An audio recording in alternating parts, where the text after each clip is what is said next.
That experience of having your first child, it is so special that you're gifted a child by God. When he was little, he was so cute. He was just adorable. He had a very sweet personality, but he was mischievous at the same time. His brother Christian, I loved. They were 2 years apart. I loved watching their little relationship. They played together all the time. Well, I can tell you, we were very close.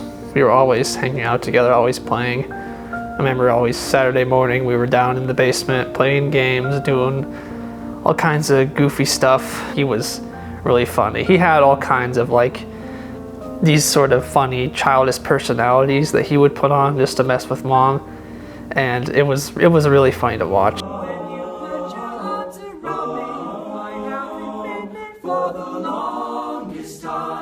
At the end of high school, he got involved with music and in the choir, for example, and that became something very special. He was really good at drawing. He did several self-portraits, and those were really nice, and we still have those.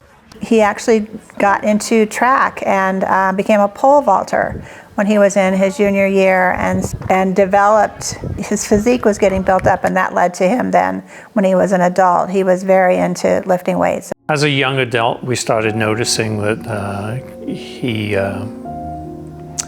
would lose attention easily. I would definitely say I could feel that we were drifting apart. We didn't like the hanging out, just eventually at one point just stopped. Drugs were a big part of it then after he got out of high school, and so he lost his motivation. And there's some denial there.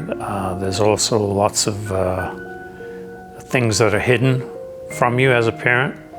I couldn't trust him anymore, which is a horrible thing to say. I could not trust him. I could not trust my son. But it was a necessary step in order for Daniel to truly hit rock bottom, where he really had nothing left. That's what had to happen. God had to strip away everything to where he had no job, no money, no friends, no family anymore, nowhere to live. He had absolutely nothing. And that's where he said he would go to the Refuge. The more we learned about the Refuge, the more we were convinced that was a program that Daniel needed. Not only the addiction component and getting him clean, but also the spiritual part. Actually getting into the Refuge, the determination that he had to even though it was really hard, he was someone who could do hard things and see them through.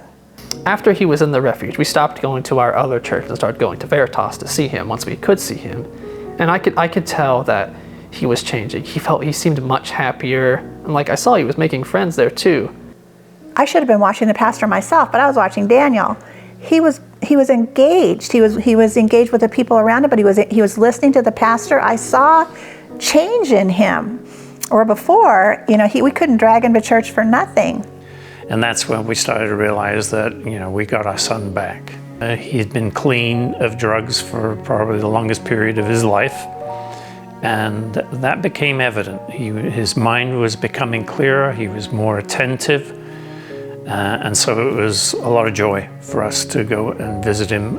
We got to see the happy, joyful, clean Daniel that was looking forward to getting out of the Refuge. That's been the hardest part, because we wanted to see that too. We wanted to see him go back out into life.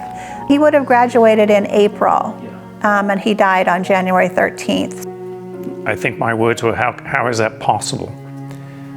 Because we saw Daniel was doing everything right, and someone seemingly so fit. He was a bodybuilder, and the last thing you think of is a medical issue taking his life. He had damaged his heart with his past cocaine use, and also because he was a bodybuilder, he had used steroids when he was younger. To know that his passing wasn't due to something negative told us clearly that Daniel was committed. He said he was committed, and he did follow through with that. It was really helpful to know that even he may be gone, but in that last year, he was getting things back together. He was the old Daniel, the Daniel we wanted. He was back.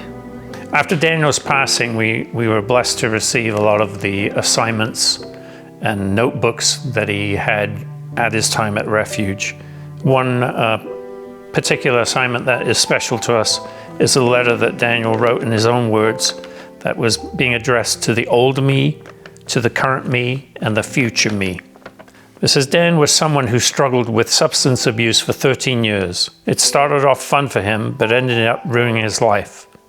Always trying to chase the high left him homeless, lazy, and depressed. About the person he turned into and the relationships around him started to fall apart. He was always full of excuses for never getting his life together.